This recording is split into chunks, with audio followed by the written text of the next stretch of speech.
उम्मीद है कि आप लोग अच्छे होंगे और पढ़ाई कर रहे होंगे। आज इस वीडियो में हम वारेन हेस्टिंग्स को समझेंगे। देखिए, वारेन हेस्टिंग्स को समझने से पहले आप प्लासी के युद्ध, बक्सर के युद्ध और बंगाल में द्वैत शासन, इसका वीडियो प्लेलिस्ट में है, डिस्क्रिप्शन बॉक्स में भी मिल जाएगा। आप उसे देख लेंगे ताकि आपको क्रम से बात समझ में आए। चलिए हम शुरू करते हैं वारेन हेस्टिंग्स को। देखिए, इस वीडियो में हम वारेन हेस्टिंग्स का संक्षिप्त परिचय समझेंगे। उसके बाद प्रशासनिक सुधार उसका देखेंगे, एडमिनिस्ट्रेटिव रिफॉर्म। उसके बाद भूमि कर सुधार, लैंड रेवेन्यू रिफॉर्म, ये देखेंगे। थोड़ा सा न्यायिक सुधार भी देख लेंगे, जुडिशियल रिफॉर्म बहुत इंपॉर्टेंट है। उसके बाद वाणिज्य संबंधी सुधार, कमर्शियल रिफॉर्म, रेगुलेटिंग एक्ट और परिषद के साथ संघर्ष, ये बहुत इंपॉर्टेंट है। देखिए, रेगुलेटिंग एक्ट का वीडियो वो भी प्लेलिस्ट में उसे देख लेंगे। यहाँ पर हम परिषद के साथ संघर्ष को समझेंगे। अवध के नवाब के साथ संबंध क्या था उसको भी समझेंगे। मुगल बादशाह शाह आलम द्वितीय से क्या रिलेशन था उसको भी देखेंगे। रुहेला युद्ध, रुहेलखंड के साथ जो है वारेन वारेन हेस्टिंग्स के समय जो है युद्ध हुआ था, उसको समझेंगे। फिर प्रथम आंग्ल मराठा युद्ध 1775 से 1782 तक वारेन हेस्टिंग्स के समय हुआ था, इसको भी देखेंगे। द्वितीय आंग्ल मैसूर युद्ध 1780 से 1784 तक हुआ था, ये भी वारेन हेस्टिंग्स के समय ही हुआ था, इसको भी समझेंगे। अवध की बेगमों और चैत सिंह का मामला, ये क्या मामला है। इसके अलावा नंद कुमार का मामला, ठीक, ये सब समझेंगे। और अंत में वारेन हेस्टिंग्स पर महाभियोग लगाया गया था, उसको भी देखेंगे। ये सारी चीजें जो है इस वीडियो में मिलेंगी। हाँ, ये वीडियो लंबा हो सकता है, लेकिन एग्जाम की दृष्टि से बहुत ही महत्वपूर्ण है, तो इसे जो है पूरा देखिएगा, ठीक। चलिए हम देखते हैं वारेन हेस्टिंग्स का संक्षिप्त परिचय। देखिए, वारेन हेस्टिंग्स का जन्म 16 दिसंबर 1732 को इंग्लैंड के ऑक्सफोर्डशायर में हुआ था। जब वह बच्चा ही था, छोटा ही था, तभी उसके पिता की मृत्यु हो गई। उसका पालन पोषण उसकी माँ और चाचा ने किया। बैलियोल कॉलेज ऑक्सफोर्ड में अध्ययन करने से पहले उन्होंने वेस्टमिंस्टर स्कूल में पढ़ाई की, ठीक है। वे अगस्त 1750 में कोलकाता पहुंचे, ठीक है। यहीं से आपको समझना है कि जब प्लासी का युद्ध हुआ था उसके पहले ही जो है वारेन हेस्टिंग्स भारत में थे। उन्होंने कंपनी के कार्यालय में क्लर्क के रूप में अपना करियर शुरू किया, ठीक है। देखिए, रॉबर्ट क्लाइव भी अपना करियर क्लर्क के रूप में ही शुरू किया था, ठीक। अगले कुछ वर्षों में रैंक में ऊपर उठे और कंपनी के एक महत्वपूर्ण सदस्य बन गए। 1772 में बंगाल का गवर्नर बना दिया गया और रेगुलेटिंग एक्ट पास होने के बाद 1774 में वो बंगाल के प्रथम गवर्नर जनरल बने, ठीक है। तो एक लंबा कार्यकाल था, लगभग जो है 11 सालों का। इसमें दो पदों पर रहे वारेन हेस्टिंग्स, ठीक। बंगाल के गवर्नर था, बंगाल का प्रथम गवर्नर जनरल के रूप में, ठीक। चलिए हम थोड़ा समझ लेते हैं यहाँ पर। देखिए, 1767 को क्लाइव ये इंग्लैंड चले गए, ठीक है। उसके बाद जो है बंगाल का गवर्नर बने हैरी वेरलिस्ट, हैरी वेरलिस्ट, ठीक। हैरी वेरलिस्ट के बाद कार्टियर बंगाल के गवर्नर बने, कार्टियर, ठीक है। कार्टियर का कार्यकाल 1769 से 1772 तक रहा। अब ये क्वेश्चन पूछा जा सकता है कि वारेन हेस्टिंग्स ने अपना कार्यभार किससे ग्रहण किया, या वारेन हेस्टिंग्स से पहले कौन गवर्नर था। तो कर्टियर था। एक बात कर्टियर के बारे में और समझ लेते हैं कि कर्टियर के समय ही बंगाल में 1770 में अकाल पड़ा था, ठीक। और जो है ये आप इसका वीडियो है तो आप उसे देख लेंगे। चलिए हम समझते हैं वारेन हेस्टिंग्स का प्रशासनिक सुधार, एडमिनिस्ट्रेटिव रिफॉर्म, बहुत इंपॉर्टेंट है। तो देखिए, ये है बंगाल, ठीक। बंगाल में 1765 में द्वैत शासन लगाया गया, ठीक है। द्वैत सिस्टम ये लगाया गया। क्या था द्वैत शासन। देखिए, बंगाल में उस समय दो शासक थे, एक नवाब था और दूसरा जो है ईस्ट इंडिया कंपनी थी, समझ रहे? नवाब केवल नाम मात्र का था। ईस्ट इंडिया कंपनी के पास वास्तविक पावर थी, सारी शक्ति ईस्ट इंडिया कंपनी के पास थी। सारे काम नवाब के नाम पर हो रहे थे और उस दौरान जो है बंगाल को खूब लूटा गया। बंगाल को लूटा गया, जम के लूटा गया।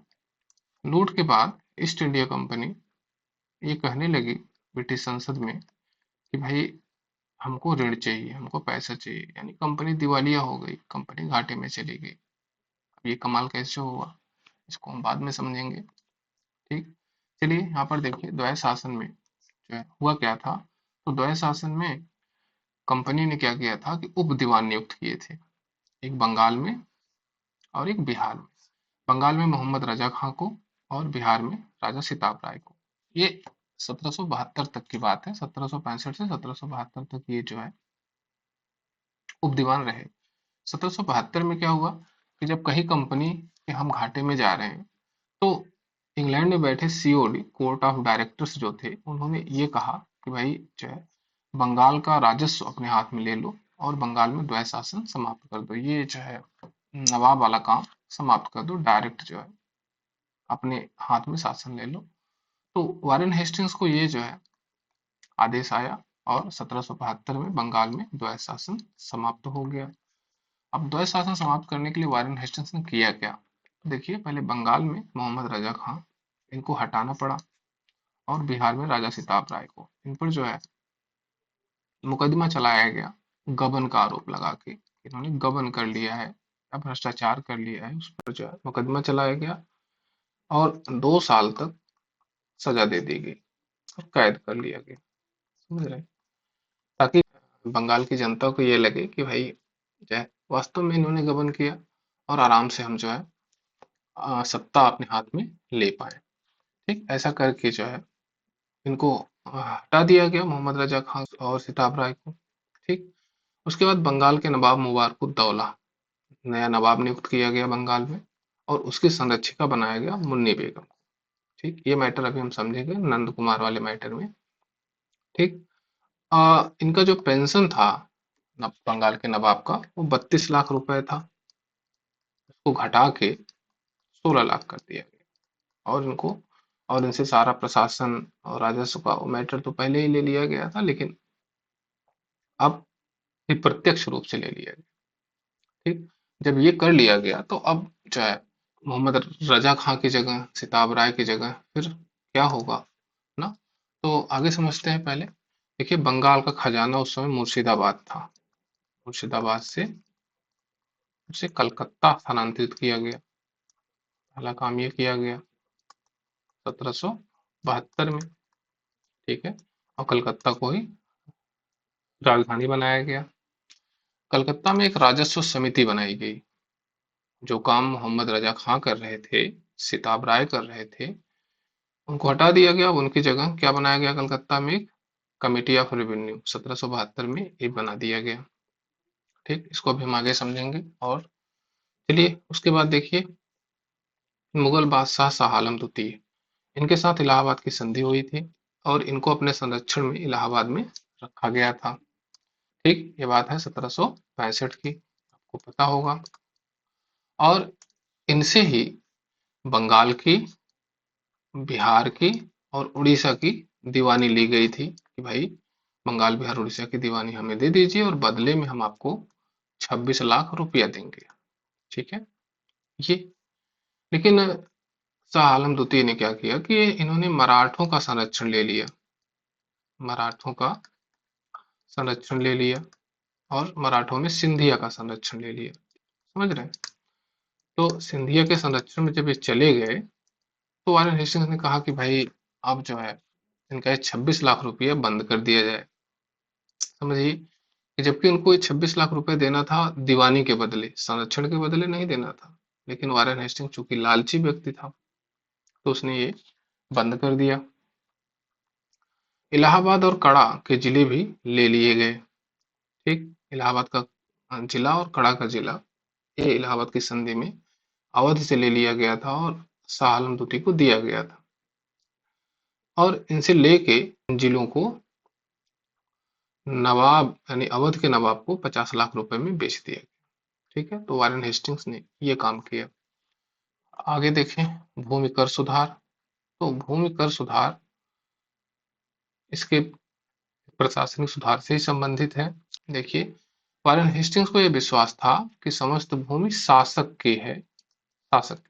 ठीक है, जमींदार केवल कर संग्रह करता है और उनको केवल किसानों से कर वसूलने और बदले में कमीशन का अधिकार है। वारेन हेस्टिंग्स का यह मानना था कि भाई जो भूमि है वो ईस्ट इंडिया कंपनी की है, यानी जो बंगाल, बिहार, उड़ीसा है वो ईस्ट इंडिया कंपनी की है, वो जमींदारों का नहीं है, किसी भी जमींदार का कोई भी भूमि नहीं। ठीक है, अब जब ऐसा माना गया तो वारेन हेस्टिंग्स ने 1772 में कर वसूली के लिए जमीनों को यानी गांवों को नीलाम कर दिया।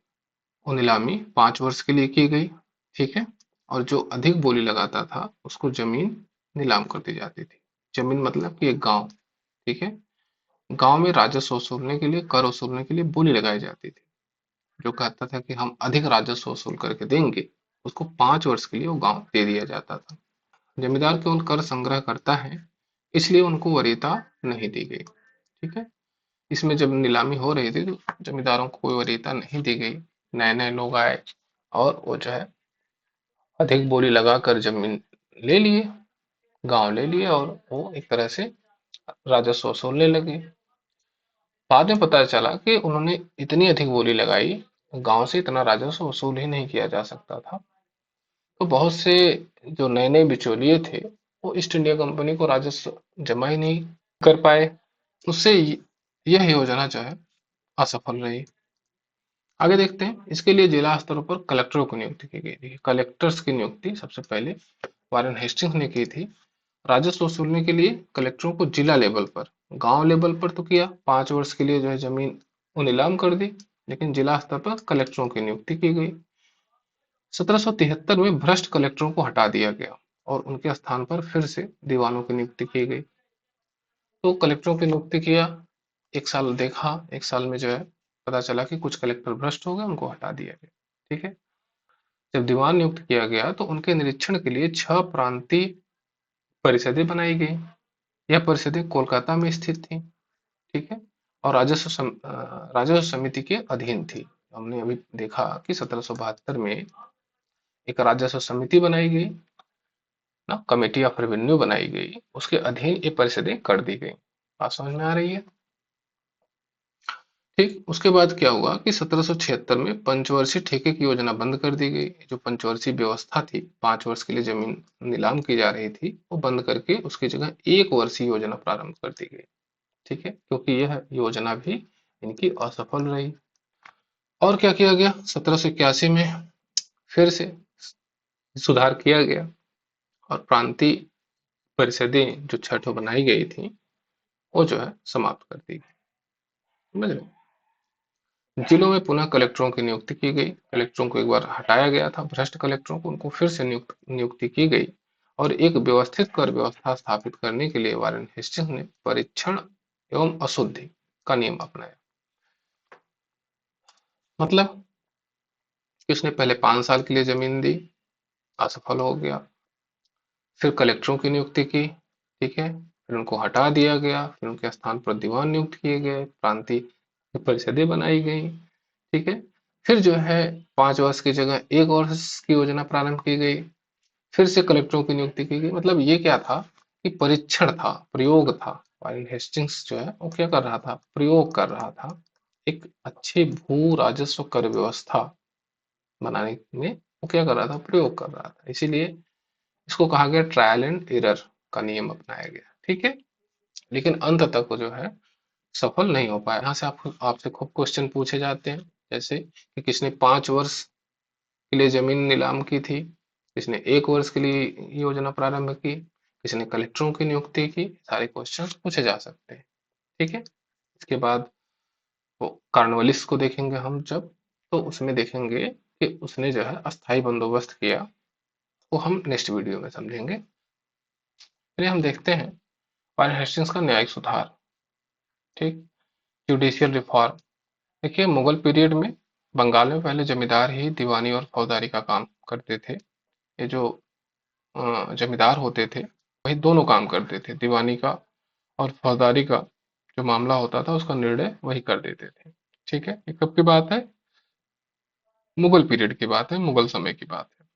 यहाँ पर फौजदारी क्या होती है? तो फौजदारी का मामला वो मामला होता है जिसमें जो है किसी की हत्या कर दी जाए, किसी का सर फोड़ दिया जाए, ठीक है, या फिर जो है मार झगड़े का मैटर, तो फौजदारी का मामला होता है। दीवानी का मामला वो मामला होता है जिसमें किसी संपत्ति का विवाद हो, उत्तराधिकार का विवाद हो, विवाह का विवाद हो, इस तरह का, जिसमें कि कोई क्रिमिनल काम न किया गया हो, कोई क्रिमिनल ऑफेंस न हो, ठीक है, उसे हम दीवानी कहते हैं। ठीक है, तो दोनों का मैटर कौन सुनता था? जमींदार, और जमींदार निर्णय ले लेते थे। कोई विधि, कोई नियम, कोई कानून था नहीं, अपने अपने अनुसार व्याख्या हो जाती थी और ये काम चल रहा था। 1772 में वारेन हेस्टिंग्स ने प्रत्येक जिले में एक दीवानी और एक फौजदारी न्यायालय की स्थापना कर दी। ठीक है, यानी अब जो है निर्णय कौन देगा? वो दीवानी देगी जो जिले में होगी, और फौजदारी न्यायालय ये निर्णय देगी। ठीक है, उसके लिए देखिए यहाँ पर विलेज लेवल पर तो जमींदार ही था। जमींदार अब भी थे, ये जमींदार नए नए जमींदार थे, इनको 5 वर्ष के लिए भूमि ठेके पर मिली थी एक तरह से। ठीक है, जिला लेवल पर फौजदारी और दीवानी अदालतों के लिए कलेक्टर्स की नियुक्ति की गई। हर जिले में एक कलेक्टर्स की नियुक्ति की गई, और कलेक्टर्स को ये जिम्मेदारी दे दी गई कि जो है वो दीवानी मैटर पर अपना निर्णय दे। कलेक्टर की सहायता के लिए मौलवी और पंडित, इनको जो है रखा गया कि भाई ये जो है सहायता करेंगे, और कलेक्टर के अंडर में दीवानी अदालत थी एक तरह से। और फौजदारी अदालत जो है वो भारतीयों के अधीन रखी गई। उसमें जो है एक मुफ्ती और एक काजी नियुक्त किए गए। ठीक है, लेकिन देख रेख कौन करता था? कलेक्टर ही करता था। समझ रहे हैं? अब दीवानी मामला 500 रुपए तक कलेक्टर सुनता था। कितने तक? 500 रुपए तक। उससे ऊपर अगर मैटर था, या फिर दीवानी अदालत से कलेक्टर से संतुष्ट नहीं होता था कोई, तो वह अपील कर सकता था सदर दीवानी अदालत में, जो कि कलकत्ता में थी। कहाँ थी? कलकत्ता में। और ये गवर्नर जनरल और उसकी परिषद के अधीन थी। समझ रहे हैं? अगर आप संतुष्ट नहीं हुए दीवानी अदालत से, या फिर मैटर 500 रुपए से अधिक है, तो कहाँ जाएंगे? सदर दीवानी अदालत में। ठीक, यानी गवर्नर और उसके काउंसिल के पास। ठीक है, उसी तरह फौजदारी का जो मैटर था, मान लेते हैं कि यहाँ से संतुष्ट नहीं हुए, तो कहाँ जा सकते हैं अपील करने? सदर निजामत अदालत में। और यह भी जो है गवर्नर और उसकी परिषद के अधीन था। ठीक है, तो बात समझ गए? तो ये व्यवस्था वारेन हेस्टिंग्स ने प्रारंभ की। अब यहाँ पे एक समस्या आती है। समस्या यह है कानून की, विधि की। ठीक है, किस विधि का प्रयोग किया जाए, क्योंकि कोई लिखित विधि तो थी नहीं उस समय, कोई कानून तो था नहीं। सब अपने अपने अनुसार कानून की व्याख्या करते थे। हिंदू अपने अनुसार, मुसलमान अपने अनुसार। हिंदुओं के लिए हिंदू कानून लागू होता था, लेकिन लिखित में नहीं था। ठीक है, तो ये समस्या, इस समस्या के लिए जो है, आगे देखिए, दीवानी न्याय व्यवस्था में कुछ लिखित नहीं था, देसी कानून थे, और उनकी अलग अलग व्याख्या की जाती थी। इस समस्या को समाप्त करने के लिए वारेन हेस्टिंग्स ने 1775 में 11 पंडितों की एक समिति बनाई। इन पंडितों ने हिंदू विधि संहिता बनाई। ठीक है, वारेन हेस्टिंग्स ने क्या किया कि 11 पंडितों की नियुक्ति कर दी, एक समिति बना दी, और उनसे कहा कि भाई आप जो है एक हिंदू विधि संहिता बनाइए, लिख के दीजिए कि किस अपराध के लिए कौन सी सजा होगी। ठीक है, और इस विधि को कहा गया विवाद सेतु।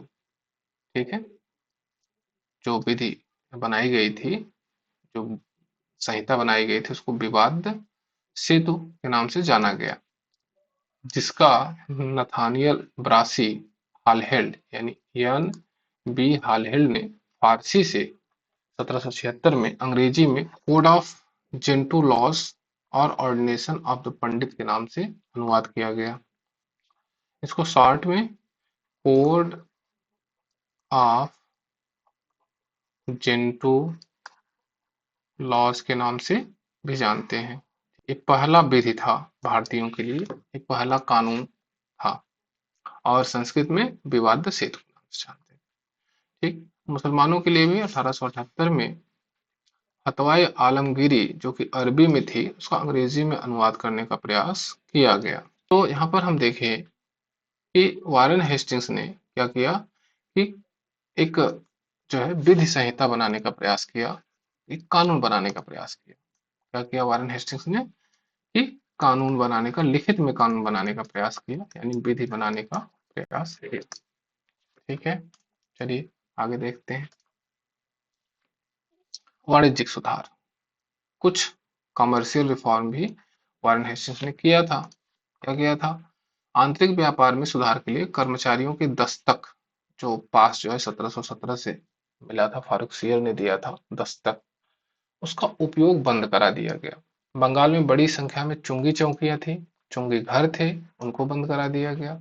उनकी जगह पर कोलकाता, हुगली, मुर्शिदाबाद, पटना, ढाका, 5 जगहों पर ही चुंगी घर यानी चुंगी चौकी स्थापित किया गया। ठीक है, केवल 5 चुंगी चौकियां बची, सभी बंद करा दी गई। नमक, सुपारी, तंबाकू को छोड़कर सभी वस्तुओं पर सामान्य कर जो है वो 2.5% कर दिया गया, 2.5% कर दिया गया। ये भारतीयों के लिए भी और यूरोपियों के लिए, दोनों के लिए जो है 2.5% ही था, 2.5% ही था। ठीक है, समझ रहे हैं? ये कर दिया, बहुत अच्छा काम किया कि अब जो है दस्तक का उपयोग नहीं किया जाएगा। और दूसरा जो है सभी के लिए समान टैक्स की व्यवस्था कर दी, समान कर की व्यवस्था कर दी। ठीक, चलिए इसके अलावा देखते हैं 1773 का विनियम अधिनियम यानी रेगुलेटिंग एक्ट। देखिए इस पर जो है एक वीडियो है, उसे आप देख लेंगे, प्ले लिस्ट में है। यहाँ पर हम केवल ये समझेंगे कि काउंसिल के साथ वारेन हेस्टिंग्स का संघर्ष। तो चलिए हम समझते हैं। देखिए इंग्लैंड में कोर्ट ऑफ डायरेक्टर्स थे, ये इंग्लैंड में थे, कंपनी के मालिक थे एक तरह के। ठीक है, इनकी संख्या 24 थी। और इंग्लैंड में ब्रिटिश पार्लियामेंट थी यानी ब्रिटिश संसद थी, दोनों अलग अलग संस्थाएं हैं। और ब्रिटिश संसद में जब कंपनी ऋण मांगने गई ना, बंगाल में द्वैध शासन लगा था, उस समय हमने बताया कि कंपनी दिवालिया हो गई। कैसे हो गई बाद में बात करेंगे, यहाँ पर समझते हैं। जब ऋण मांगने गई तो संसद ने कहा कि नहीं, हम रेगुलेट करेंगे। ठीक है, हम जो है कंपनी को ही रेगुलेट करेंगे। ऐसा कैसे हो गया कि कर्मचारी जो है वो अमीर होते चले गए, उनके पास इतना पैसा है, अकूत पैसा है, और कंपनी जो है वो दिवालिया हो गई। ऐसा कैसे हुआ, इसके लिए हम पहले रेगुलेट करेंगे। वैसे 1767 में ये कानून बना के जो है ये कर दिया गया था कि ईस्ट इंडिया कंपनी ब्रिटिश संसद को 40 लाख पाउंड वो देगी हर साल। चलिए, तो संसद ने जो है एक रेगुलेटिंग एक्ट पास किया वो 1773 में। उसमें ये व्यवस्था की गई कि वारेन हेस्टिंग्स को गवर्नर जनरल बना दिया गया। ठीक है, गवर्नर से बंगाल का गवर्नर जनरल बना दिया गया। यानी अब बंबई और मद्रास, ये दोनों प्रेसिडेंसी ये वारेन हेस्टिंग्स के अधीन हो गई भाई, इसीलिए गवर्नर जनरल का पद बना दिया गया। लेकिन उसके साथ साथ एक परिषद बनाई गई।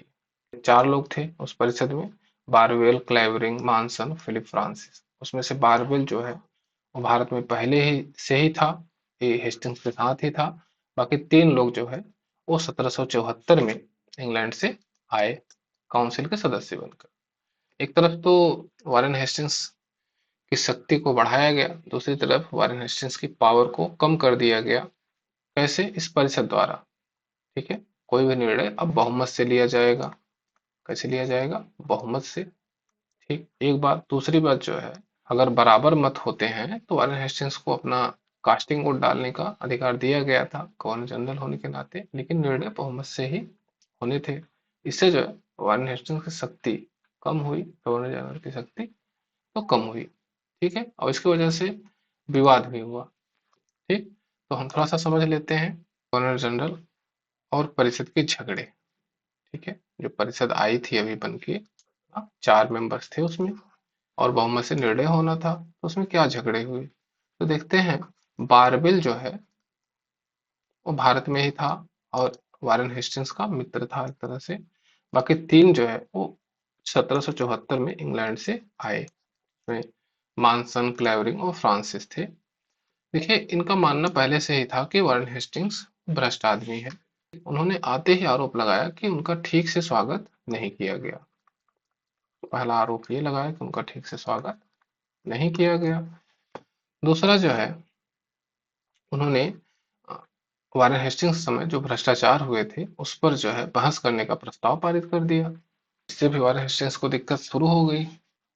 और उसके अलावा बनारस और अवध के साथ जो पत्र व्यवहार हुआ था उसको भी मांग लिया कि जो पत्र व्यवहार आपने किया है उसे आप दीजिए, क्योंकि जो है राजा चैत सिंह का मैटर था ये। ठीक, तो उसके पत्र व्यवहार को भी मांग लिया गया। उसके बाद अभी रोहिला युद्ध खत्म ही हुआ था 1774 में ही। तो लखनऊ में रेजिडेंट था मिडल्टन, उसको जो है बुला लिया गया। रेजिडेंट मिडल्टन को बुला लिया गया और उसकी जगह ब्रिस्टो की नियुक्ति कर दी गई। किसने किया? परिषद ने किया।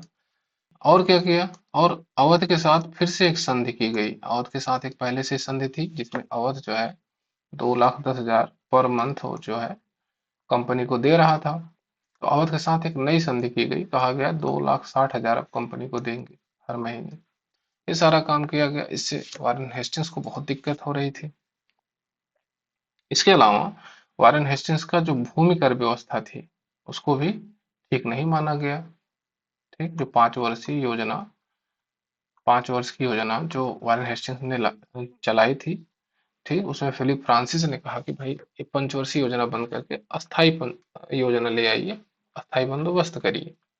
ये सब जो है मैटर चल रहा था और इससे वारेन हेस्टिंग्स बहुत दुखी था। ठीक, और वो जो है एक लेटर बनाया और उससे जो है सीओडी के पास भेज दिया। कोर्ट ऑफ डायरेक्टर्स जो इंग्लैंड में थे उनके पास भेज दिया।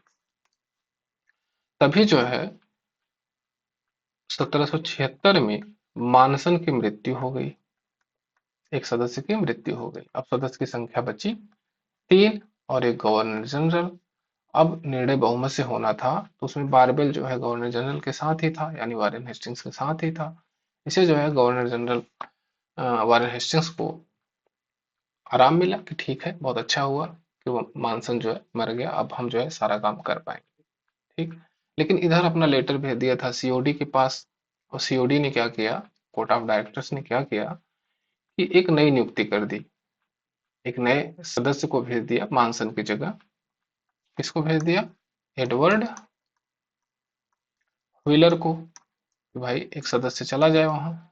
एक सदस्य कम हो गया है, मानसन की मृत्यु हो गई है और चूंकि वारेन हेस्टिंग्स ने इस्तीफा दे ही दिया था तो इसकी जगह क्लेवरिंग को गवर्नर जनरल बना दिया गया। क्लेवरिंग जो है गवर्नर जनरल बन जाए। लेकिन तब तक जो है मानसन की मृत्यु हो ही चुकी थी, तो गवर्नर जनरल यानी वारेन हेस्टिंग्स ने कहा कि भाई, वारेन हेस्टिंग्स ने क्लेवरिंग को कार्यभार ग्रहण ही नहीं करने दिया और ये मैटर जो है कोर्ट में गया और निर्णय जो है वारेन हेस्टिंग्स के पक्ष में आया और वारेन हेस्टिंग्स गवर्नर जनरल बना रह गया। ठीक है, तो इस तरह से जो है एक नया सदस्य एडवर्ड व्हीलर मानसन की जगह आ गया। लेकिन जो है इसके बाद 1777 में क्लेवरिंग की भी मृत्यु हो गई और तब जाके वारेन हेस्टिंग्स को राहत मिली। ठीक, और परिषद का झगड़ा कुछ सही हुआ। फ्रांसिस के साथ थोड़ा सा जो है इसका रिश्ता ठीक हो गया और मामला चलने लगा। चलिए, ये तो परिषद का झगड़ा था। यहाँ से क्वेश्चन हो सकता है पूछा जाए, इसे आप जो है अच्छे से समझ लेंगे। ठीक, आइए हम देखते हैं रुहेला युद्ध। बहुत इंपॉर्टेंट है। और रुहेलखंड में एक युद्ध लड़ा गया, वो अवध के नवाब ने लड़ा था। उसके बारे में समझते हैं। देखिए, यहाँ समझते हैं पहले कि रुहेलखंड देखिए कहाँ है। ये है रुहेलखंड, ये है अवध, यहाँ पर यह है अवध और यहाँ पर है बंगाल। अब रुहेलखंड, अच्छा बाकी ये वाला एरिया यहाँ पर है मराठे, मराठा। ठीक, मराठ रुहेलखंड को ये डर लगा रहता था कि मराठे आक्रमण करेंगे और रुहेलखंड को जीत लेंगे। ठीक है, तो रोहिल्ला सरदार हाफिज अहमद खान ने मराठाओं के आक्रमण के डर से 17 जून 1772 को मराठाओं के विरुद्ध अवध के नवाब से एक सहायता संधि की और बदले में 40 लाख रुपए देना स्वीकार किया। क्या था इस संधि में कि भाई मराठा अगर हम पे आक्रमण करेंगे और अवध का नवाब हमारी सहायता करेगा तो हम अवध के नवाब को 40 लाख रुपए देंगे। ये किसने किया था? हाफिज अहमद खान ने किया था। ये रुहेलखंड के सरदार थे। ठीक है। 1773 में हुआ क्या? मराठों ने रुहेलखंड पर आक्रमण किया, परंतु जो है युद्ध हुआ नहीं। मराठे जो है अवध की सेना को और कंपनी की सेना को देखकर वापस लौट गए और आक्रमण का भय टल गया। फिर अवध के नवाब ने कहा कि भाई 40 लाख रुपए हमको दीजिए क्योंकि हमने आपकी सहायता करी है। सरदार हाफिज अहमद खान ने कहा कि भाई युद्ध हुआ ही नहीं था तो आपने सहायता नहीं की है। ठीक है, वो तो वैसे ही चले गए थे। इस वजह से वो देना नहीं चाहता था, टाल मटोल कर रहा था। उधर अवध के दिमाग में, यानी अवध के नवाब नवाब के दिमाग में ये बात आ गई कि हम क्यों ना हम ही जो है रुहेलखंड पर आक्रमण करके जीत लें और मिला लें। ठीक है। उसके लिए वो जो है वारेन हेस्टिंग्स के पास गया और कहा कि भाई आप जो है सेना दीजिए और हम रुहेलखंड पर आक्रमण करेंगे और इसको जीत के हम अवध में मिला लेंगे। तो वारेन हेस्टिंग्स ने कहा कि हमको क्या फायदा होगा। तो अवध के नवाब ने कहा कि 40 लाख रुपया हम आपको देंगे अगर आप हमें सेना देते हैं तो। और जो है वारेन हेस्टिंग्स ने सेना दे दी और अवध के नवाब ने रुहेलखंड पर आक्रमण किया और मीरापुर कटरा में युद्ध हुआ। ठीक है। इस युद्ध में हाफिज अहमद खां ये मारे गए और रोहिलखंड को अवध में मिला लिया गया। अब देखिए यहाँ पर वारेन हेस्टिंग्स को अब रोहिलखंड से कोई लेना देना नहीं था, लेकिन उसने जो है पैसे के लालच में ये काम करवा दिया और रोहिलखंड को अवध में मिला लिया गया। ठीक। चलिए, ये था रोहिला युद्ध। चलिए हम समझते हैं अब प्रथम आंग्ल मराठा युद्ध 1775 से 1782 तक। देखिए मराठा एरिया बहुत बड़ा था, बहुत बड़ा भूभाग उनके अंडर में था। ठीक।